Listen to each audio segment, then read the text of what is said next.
How's everybody doing? Welcome to another episode of Jeremy's Point of View. Here in today's episode, I'm doing something a little bit different. This is a how-to video on how to get melted plastic off of your iron. As you guys can see, at a real swift moment, where the hot iron touched a plastic bag from the store ever so slightly and melted all to the bottom of this. So here in this video, I'm going to show you guys the simplest way to get this off, all right? So as you can see here, we have water, ice in a tray here. And then what we're going to do is place the iron in said tray of ice. And we're gonna let that sit for a little bit and we'll come back to it.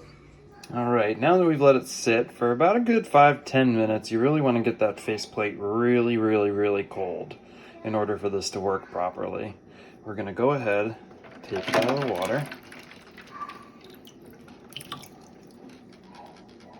As you see, I'll be able to start peeling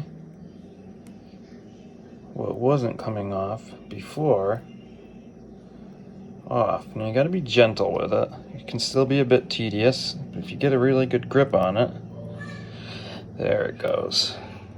Just take your time with it. That's the biggest recommendation I can give, because if you can keep it connected, as you can see a lot of this is connected together, then you can really get it to peel in a big way. There it goes. Beautiful. And as you can see, I got a bunch of it off. Got a little bit more to work on here.